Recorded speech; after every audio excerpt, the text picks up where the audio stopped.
특정 로펌 내가 다 알아 니네.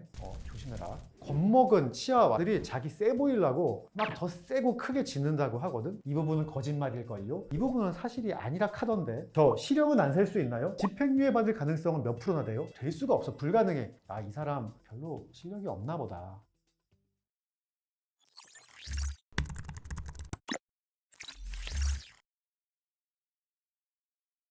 안녕 친구들, 형 법조 반려조의 민규 형이야. 다들 무탈하게 잘 지내고 있지? 오늘은 여기 썸네일 제목 보면 알겠지만 이러한 변호사는 선임할 때 피해라 라는 제목으로 영상을 만들려고 해. 유튜브 보니까 이미 그런 영상들 너무 많이 있더라고. 근데 일부는 맞는 말도 있고 일부는 이건 좀 아니다 싶은 내용들이 있어가지고 오늘 내가 나의 언어로 한번 이야기해 보려고 해. 변호사 선임을 고려하는 사람이 있다면 한번 잘 들어봐. 이런 변호사는 피해라의 기준. 첫 번째, 100% 성공을 확신하는 변호사는 피했으면 좋겠어. 그 사건의 결과를 100% 예측하는 거는 사실상 불가능에 가까워. 왜냐면 내가 의뢰인을 만나가지고 한 30분 정도 이야기를 쭉 듣잖아? 그 얘기를 듣고 나면 의뢰인분들이 항상 물어봐. 변호사님, 저 실형은 안 살 수 있나요? 집행유예 받을 가능성은 몇 프로나 돼요? 이런 질문 항상 들어. 이 사건을 중심으로 흩뿌려진 증거들은 되게 많아. 우리 의뢰인이 가지고 있는 자료가 있을 수도 있고 상대방만 가지고 있는 자료가 있을 수도 있고 수사기관만 보유하고 있는 자료가 있을 수도 있고 그 외에 아직 파악하지 못한 입증 자료들이 있을 수도 있어. 증거로서의 가치가 없는 것들도 있고 근데 그 증거들이 이 사건의 사실관계를 혼란스럽게 만들 수도 있고 내가 이거를 다 충분한 시간을 가지고 분석하지 않으면 그 사건의 결과를 예측하는 거는 사실상 불가능하거든. 근데 그게 된다고 말씀하시는 분들은 아마도 지금 네가 듣고 싶은 말을 함으로써 마음의 위안을 주고 너의 마음을 순간 빼앗아 가지고 이 계약서에 사인을 하고 사건을 선임하는데 급급한 변호사님의 가능성이 높아. 그런 얘기를 할 게 아니라 비슷한 사례에서 나는 어떤 성공을 했었는지 어떠한 변론 전략이 통했었는지 이러한 얘기들을 하면서 당신에게 맞춤형으로 이러한 변론 전략을 나는 수립해 주겠다 라고 이야기하는 변호사와 상담을 하는 것이 당신을 위해서도 훨씬 좋을 거야. 그러니까 사실관계를 다 파악하기도 전에 100% 이 사건의 결과를 장담하는 변호사님이 있으면 오히려 이런 사건을 많이 안 해봐가지고 덮어놓고 자신 있다고 하는 건가? 라고 의심을 해보기를 바래.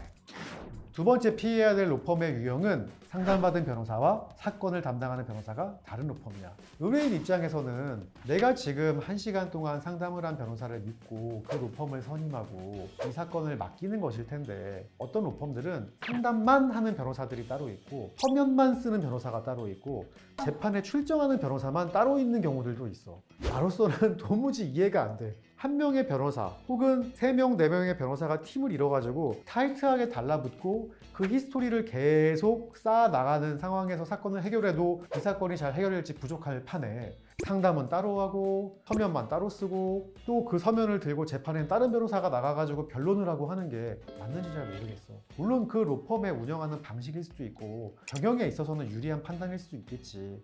근데 의뢰인에게는 결코 좋지 않다고 봐. 처음에 상담했던 변호사한테 얘기했던 아주 세세한 부분들까지는 그 다음 변호사한테 전달이 분명히 안 될 거야. 될 수가 없어. 불가능해. 내가 우리 로펌의 대표잖아. 사실 여기 PD님이 나에 대한 불만이 되게 많으셔. 대표님 유튜브 촬영도 해야 되고 아는 기자님이 식사하자고 하는데 식사도 좀 하고 그런 식으로 대외 활동을 하셔야 되지. 왜 맨날 그렇게 사건을 하시냐. 다른 로펌에서는 일하시는 변호사님들이 아주 따로 분리되어 있다고 하더라. 근데 나는 그렇게 말씀을 드려. 우리 회사 이름이 법무법인 안팎이고 내가 안팎의 팍 변호사인데 나보고 사건 선임하시는 분들을 두고 내가 어떻게 다른 일을 할 수 있느냐 이렇게 얘기를 드리고는 하는데 난 그게 맞다고 봐. 사건을 상담하는 변호사와 실제 수행하는 변호사가 다르다라는 생각이 들면 그것도 선임을 보류하는 게 좋겠어.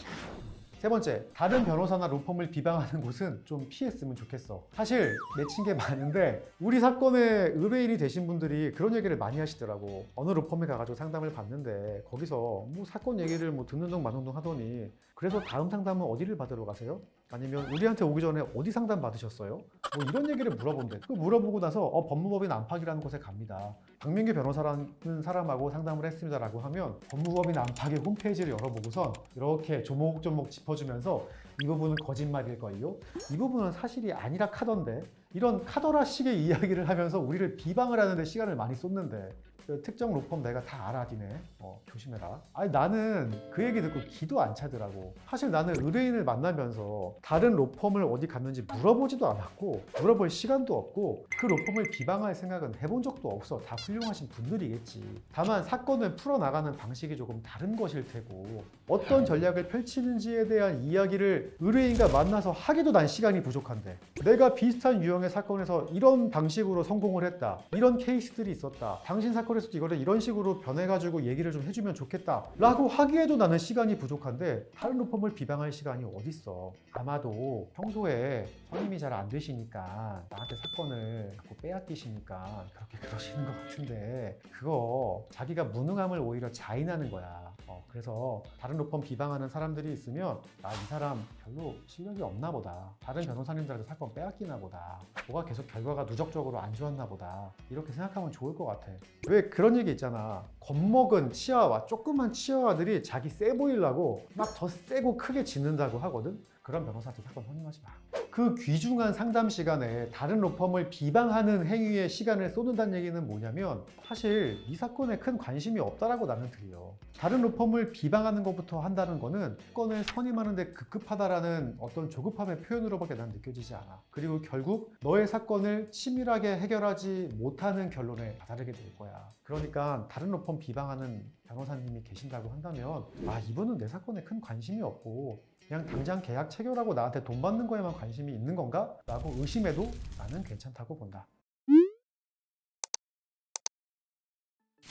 자, 오늘 영상에서 내가 이야기한 얘기를 정리하자면 첫째, 결과를 100% 장담하고 확신하는 변호사는 피해라. 두 번째, 상담할 때 변호사가 내 사건을 직접 수행하는 게 맞는지 확인해봐라. 세 번째, 소중한 상담 시간에 다른 변호사나 다른 로펌을 비방하는 변호사님도 피하는 게 좋겠다. 우리 회사에 있는 변호사님들 포함해가지고 대부분의 변호사님들 훌륭하신 분들이고 정말 열심히 하시는 분들이 대부분일 거야. 하지만 극소수의 변호사님들이 자기가 사건을 선임하기 위해서 의뢰인이 당장 듣고 싶어 하는 탕발림성 이야기를 하신다거나 이러는 경우들이 있기 때문에 인생을 망가뜨릴까봐 걱정이 돼가지고 이 영상을 만들게 됐어. 다른 변호사님들이나 다른 로펌을 비방하려고 만든 영상은 결코 아니야.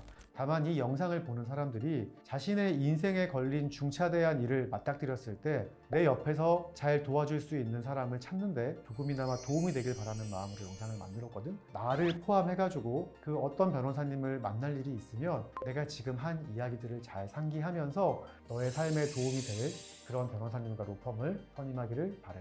물론 무탈하게 잘 지내는 게 제일 좋겠지. 다들 다음 영상을 만날 때까지도 아무 일 없기를 바라면서 오늘 영상 마칠게. 안녕, 형법.